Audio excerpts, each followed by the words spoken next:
आज से 13 साल पहले राजधानी लखनऊ की जिला जेल में एक डिप्टी सीएमओ की संदिग्ध हालातों में मौत हो गई।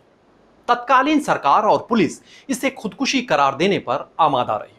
अदालती आदेश के बाद हुई सीबीआई जांच में भी खुदकुशी की इसी पुलिसिया थ्योरी को ही सही साबित करने की भरपूर कोशिश की गई, जिसे कोर्ट ने खारिज करते हुए इसे हत्या करार दिया। फिलहाल एनआरएचएम महाघोटाले से जुड़े इस मामले में हाई कोर्ट ने रोक लगा दी है, जिसके खिलाफ अब सुप्रीम कोर्ट से गुहार लगाई गई है। नमस्कार, मैं हूं ज्ञानेन शुक्ला। यूपी का ज्ञान में आज हम चर्चा करेंगे बहुजन समाज पार्टी के उत्तर प्रदेश में शासन के दौरान जेल की सलाखों के पीछे हुई डॉक्टर योगेंद्र सिंह सचान की संदिग्ध मौत मामले की, जिससे जुड़े राज आज भी बरकरार हैं, जिनसे अभी भी पर्दा नहीं उठ सका है। तमाम सवाल अनुत्तरित हैं। दरअसल यूपी में मायावती के शासनकाल में दो सीएमओ डॉक्टर विनोद आर्या और डॉक्टर बीपी सिंह की हत्या की वारदात हुई थी, जिसकी जांच कर रही थी सीबीआई। इन मामलों की तफ्तीश का एक सिरा जांच एजेंसी ने स्वास्थ्य महकमे से जुड़ा पाया। जांच बढ़ती रही और स्वास्थ्य महकमे में महाघोटाले की परतें खुलने लगी। राष्ट्रीय स्वास्थ्य मिशन यानी एनआरएचएम, इसके फंड की जमकर बंदरबाट का काला सच उजागर होना शुरू हो गया।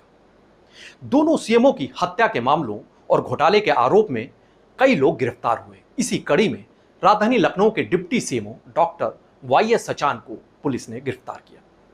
आपको बताते हैं उस दिन का वाकया, जिस दिन जेल में डॉक्टर योगेंद्र सिंह सचान की संदिग्ध हालातों में मौत हुई थी। दरअसल 22 जून 2011 की सुबह तकरीबन 11 बजे यह खबर फैलने लगी कि लखनऊ की जिला जेल में बंद deputy CMO doctor Yogendra Singh Sachan की मौत हो गई है और हालात बेहद संदिग्ध हैं। तमाम सवाल उठने लगे। जानकारी मिलते ही शासन स्तर पर हड़कंप मच गया। सूचना मिलते ही तत्कालीन डीजीपी यानी पुलिस के मुखिया पुलिस महानिदेशक करमवीर सिंह और एडीजी जेल वीके गुप्ता प्रशासनिक अफसरों के साथ गोसाईगंज स्थित जिला जेल पहुंच गए। मौके का मुआयना शुरू किया अफसरों ने, तो उन्हें जेल के अस्पताल की पहली मंजिल के टॉयलेट में डॉक्टर सचान का शव टॉयलेट की सीट पर बैठी हुई हालत में मिला। उनके गले में बेल्ट का फंदा था, जिसका एक सिरा ऊपर रोशनदान से बंधा हुआ था। शरीर पर 8 से 9 इंच गहरे और लंबे 8 कट के निशान पाए गए। कट के निशान गले, कोहनी, बांह, कलाई और जांग पर थे। ये साफ देखे जा सकते थे और टॉयलेट में चारों तरफ खून फैला हुआ था। पास में ही आधी ब्लेड भी पड़ी हुई थी। इलाकाई पुलिस ने वहां पर पहुंचकर पंचनामा भरा और शव को पोस्टमार्टम के लिए भेज दिया। इस घटना के ठीक एक दिन बाद 23 जून 2011 को डॉक्टर सचान के शव का पोस्टमार्टम किया गया king George medical university KGMU में। तीन डॉक्टर्स के पैनल थे। उसमें शामिल थे डॉक्टर मौसमी सिंह, डॉक्टर शैलेश कुमार श्रीवास्तव और डॉक्टर सुनील कुमार सिंह। इन्होंने इस पोस्टमार्टम को किया था। जो इनकी रिपोर्ट आई थी उसमें गहरी चोटों की वजह से, अधिक खून बहने और शॉक की वजह से मौत की बात कही गई। यानी गले में कसी जो मिली बेल्ट, ये मौत की वजह पाई गई कि कसा गया गला। शव का पोस्टमार्टम करने वाली डॉक्टर मौसमी सिंह ने बाद में कोर्ट में जब अपना बयान दिया था, तो उन्होंने कहा था कि डॉक्टर सचान के शरीर पर धारदार हथियार से 8 से ज़्यादा वार मिले हैं। ये वार किए गए थे। एक लिगेचर मार्क यानी जो मरने के बाद की चोट है वो मिली थी। दाढ़ी बनाने वाले ब्लेड से ऐसी चोट नहीं आ सकती। डॉक्टर सचान की बाईं कलाई और दाहिने हाथ पर गहरा कट था। जो ब्लेड था उसकी वजह से गहरा कट पाया गया था। सामान्य तौर पर कोई भी आत्महत्या करने वाला व्यक्ति खुद इतने गहरे वार कर ही नहीं सकता। यह डॉक्टर मौसमी सिंह ने अदालत में अपने दिए गए बयान में कहा था। अब भले ही पोस्टमार्टम रिपोर्ट और मौके पर मिले तमाम सबूत चीख चीख कर बड़ी साजिश की ओर इशारा कर रहे हों, लेकिन शुरुआती दौर से ही, शुरुआती पड़ताल से ही, जब शुरू भी नहीं हुई थी पड़ताल, तब से पहले ही पुलिस इसे खुदकुशी का केस बताकर इस मामले को रफा दफा करने की कोशिश करती हुई नजर आई। ये साफ तौर से दिखाई दिया था मौके पर पहुंचे मीडिया कर्मियों को भी और बाकी लोगों को। मौके पर पहुंचे पुलिस अफसरों ने हालांकि बाद में एक और दावा किया, जिसमें उन्होंने कहा कि मौके पर एक कागज भी मिला जिसे सुसाइड नोट बताया गया। उसमें लिखा था कि मैं बताना चाहता हूं कि मैं निर्दोष हूं, मुझे जेल के अधिकारियों, कर्मचारियों और परिवार के लोगों से कोई समस्या नहीं है। ये बात डॉक्टर सचान के हवाले से उस नोट में थी। सीबीआई ने बाद में अपनी रिपोर्ट में कहा कि डॉक्टर सचान के सामान से सुसाइड नोट बरामद तो हुआ था, लेकिन आईजी जेल वीके गुप्ता ने इस नोट को अपने कब्जे में लेने के बाद भी वो सहेज कर नहीं रख पाए। वो नोट गुम हो गया। दरअसल इसकी सही जानकारी दी ही नहीं गई, जबकि बाकी के जेल कर्मियों ने भी कई बातों को मौके पर नहीं बताया और अनियमितता की। असली नोट तो गुम हो गया, वो मिला ही नहीं।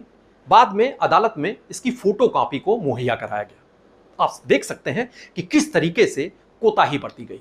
जांच एजेंसियों ने जब जांच की थी तो उन साक्ष्यों को संभाल ना पाने की पूरी जिम्मेदारी काम ना करने का आरोपी ठहराते हुए तत्कालीन IG jail VK Gupta, head warder Pahindra Singh और बाबूराम इनके खिलाफ विभागीय कार्रवाई की संस्तुत की थी सीबीआई ने। घटना के 24 घंटे बाद एक प्रेस कॉन्फ्रेंस आयोजित हुई और यह प्रेस कॉन्फ्रेंस की थी तत्कालीन कैबिनेट सचिव शशांक शेखर सिंह ने, जो मायावती के शासन में सबसे ताकतवर शख्स हुआ करते थे। उन्होंने इसे प्रथम दृष्टया आत्महत्या का मामला बताते हुए सीबीआई जांच को सिरे से ही खारिज कर दिया। हालांकि 9 चोटों का उन्होंने जिक्र करते हुए कहा था कि लाश के पास एक तेज धार वाला ब्लेड मिला है और डॉक्टर सचान ने मौत से पहले अपनी नसें काटी। ये याद रखिए, गौर करिए कि ये शशांक शेखर सिंह ने कहा था। मृत्यु अत्यधिक रक्तस्राव से हुई, काफी खून बह गया, उसकी वजह से मौत हुई। उन्होंने ये भी जोड़ा कि विरोधी दल, पार्टी और सरकार उसको बदनाम करने के लिए बेबुनियाद बयानबाजी कर रहे हैं और मीडिया को उस पर कतई ध्यान नहीं देना चाहिए। यह शशांक शेखर सिंह का बयान आया था। तब पुलिस और सरकार भले ही डॉक्टर सचान की मौत को खुदकुशी बताने पर तुली रही हो, लेकिन डॉक्टर सचान की पत्नी डॉक्टर मालती सचान इसे सोची समझी हत्या की वारदात बता रही थी। वो पूरी तरीके से अड़ी हुई थी। उनका सीधे तौर से आरोप था कि दिवंगत डॉक्टर सचान मौत के अगले ही दिन अपने एक बयान में अदालत के सामने एनआरएचएम घोटाले की पोल खोलने वाले थे। चूंकि डॉक्टर सचान के बयानों के सामने आने के बाद कुछ सफेद पोशों के चेहरे बेनकाब हो सकते थे, इसीलिए उनका मुंह हमेशा के लिए बंद कराने के लिए हत्या की वारदात को अंजाम दिया गया। ये गंभीर आरोप लगाए थे डॉक्टर मालती सचान ने, जो डॉक्टर योगेंद्र सिंह सचान की पत्नी है। मालती सचान की तहरीर के आधार पर घटना के 4 दिन बाद 26 जून 2011 को डॉक्टर सचान की संदिग्ध मौत मामले में मुकदमा दर्ज किया गया। 4 दिन बाद इस मामले में सामने आई पोस्टमार्टम रिपोर्ट और मीडिया की खबरों के बाद विपक्षी दल भी सक्रिय हुए। सड़कों पर खूब हंगामा हुआ। सियासी दल के कार्यकर्ता सड़कों पर उतरे, सरकार के खिलाफ जमकर नारेबाजी हुई, सरकार के खिलाफ मोर्चा खोल दिया गया। हालात की संवेदनशीलता को भांपकर मायावती सरकार ने इस घटना की न्यायिक जांच के आदेश दिए। 11 जुलाई 2011 को मुख्य न्यायिक मजिस्ट्रेट राजेश उपाध्याय ने इस मामले की जांच की। उन्होंने भी अपनी जांच रिपोर्ट में डॉक्टर सचान की मौत को हत्या करार दिया, यानी न्यायिक जांच में भी हत्या की बात पाई गई। फिर भी पुलिस आत्महत्या के अपने बयान पर टिकी रही। 14 जुलाई 2011 को इलाहाबाद हाईकोर्ट की लखनऊ बेंच में जस्टिस प्रदीप कांत और जस्टिस ऋतुराज की बेंच ने सच्चिदानंद गुप्ता द्वारा दायर एक जनहित याचिका की सुनवाई की। डॉक्टर सचान मौत मामले की उसके बाद सीबीआई जांच के आदेश इलाहाबाद हाईकोर्ट की लखनऊ बेंच ने दे दिए। इधर यह प्रक्रिया चल रही थी हाईकोर्ट की, उधर हाईकोर्ट के रुख को भांपकर राज्य सरकार ने भी सीबीआई जांच की सिफारिश कर दी इस मामले में। इसके बाद सीबीआई ने इस केस को टेकअप किया, इस केस पर अपनी तफ्तीश शुरू की। डॉक्टर सचान की मौत के समय जेल में तैनात कर्मचारियों, अफसरों और घटना की सूचना पाकर मौके पर पहुंचे पुलिस और प्रशासन के जो आला अफसर थे उन्हें बुलाया गया, उनके बयान दर्ज किए गए। सीबीआई ने तमाम तहकीकात की, तमाम सबूतों को खंगाला। करीब 14 महीने की तहकीकात की सीबीआई ने। उसके बाद 27 सितंबर 2012 को सीबीआई ने इस मौत को आत्महत्या बताते हुए हाई कोर्ट में एक क्लोजर रिपोर्ट दाखिल की। दिवंगत डॉक्टर सचान की पत्नी मालती सचान ने सीबीआई की इस क्लोजर रिपोर्ट से असहमत जताई। उन्होंने कहा ये वो से कतई इत्तेफाक नहीं रखती हैं। इसे सीबीआई की विशेष अदालत में उन्होंने चुनौती दी। फिर से जांच की और फैसले फिर से किया जाने की मांग की उन्होंने सीबीआई अदालत से। अदालत ने इस मामले को स्वीकार करते हुए सीबीआई को नए सिरे से इस मामले की जांच के आदेश दिए। फिर जांच शुरू हुई। 6 साल तक यह जांच चलती रही। सीबीआई ने 9 अगस्त 2017 को, यानी उत्तर प्रदेश में योगी आदित्यनाथ का शासन आ चुका था, मामले की फिर फाइनल रिपोर्ट अदालत में दाखिल की, जिसमें फिर खुदकुशी की ही बात को दोहराया सीबीआई ने। अपनी दलील के पक्ष में जांच एजेंसी ने एक कथित सुसाइड नोट की फोटोकॉपी पेश की, लेकिन इस पूरी थ्योरी को मनगढ़ंत बताते हुए डॉक्टर सचान की पत्नी ने पुरजोर विरोध किया। डॉक्टर मालती सचान ने सीबीआई की इस फाइनल रिपोर्ट को प्रोटेस्ट अर्जी के जरिए चुनौती दी थी। उन्होंने इसका प्रतिवाद किया और मालती सचान की इस अर्जी की सुनवाई करते हुए 19 नवंबर सन 2019 को सीबीआई की विशेष अदालत ने जांच एजेंसी की फाइनल रिपोर्ट को खारिज कर दिया और मालती सचान की जो अर्जी थी उसे परिवाद के रूप में दर्ज करने का आदेश दिया। 12 जुलाई 2022 को सीबीआई की विशेष अदालत ने डॉक्टर सचान की मौत मामले को गहरी साजिश के तहत हत्या मानकर अपना फैसला सुना दिया। साथ ही मौत की सूचना पाकर मौके पर पहुंचे तत्कालीन जो पुलिस के अफसर थे, जेल के जो अफसर थे, प्रशासनिक अफसर थे, उसमें DIG, ADG, IG, jailer V S Mukund थे, डिप्टी जेलर सुनील कुमार सिंह थे, बंदी रक्षक थे मुख्य बंदी रक्षक बाबूराम दुबे, बंदी रक्षक महेंद्र सिंह, इन सबको 8 अगस्त 2022 को तलब भी किया अदालत ने। उनसे कहा कि वो अपना पक्ष रखें, अपने बयान रखें। अदालत ने तो हत्या करार दिया। इस फैसले के खिलाफ ये जो भी अफसर थे वो हाईकोर्ट चले गए। हाईकोर्ट ने अफसरों को तलब करने पर रोक लगाई, स्टे दे दिया और साथ ही सीबीआई के आदेश को खारिज कर दिया। हाईकोर्ट के इस आदेश के खिलाफ डॉक्टर सचान की पत्नी ने सुप्रीम कोर्ट में गुहार लगाई है। अब इस हत्याकांड में सुप्रीम कोर्ट से उम्मीदें जगी हैं कि सुप्रीम कोर्ट इसमें फैसला करेगा तो शायद कई ऐसे सवाल हैं जो आज भी अनुत्तरित हैं, उनके जवाब मिल सकेंगे। और ये सवाल है कि डॉक्टर सचान जेल की पहली मंजिल पर सुनसान जगह पर अधबनी इमारत के बाथरूम में कैसे और क्यों गए? अगर पुलिसिया थ्योरी के मुताबिक डॉक्टर सचान ने अपनी नस को काटकर आत्महत्या की थी तो उनके गले में बेल्ट किसने बांधी? क्योंकि वो खुद इस हालत में रहे ही नहीं होंगे इतने गहरे कट के बाद कि वो बेल्ट बांधने का उन्हें मौका मिलता। चमड़े की बेल्ट से गले में फंदा लगाकर बाथरूम के रोशनदान की सरिया से लटक कर आत्महत्या करना क्या संभव है? वो क्योंकि उनका शव टॉयलेट की सीट पर बैठी हुई हालत में मिला था।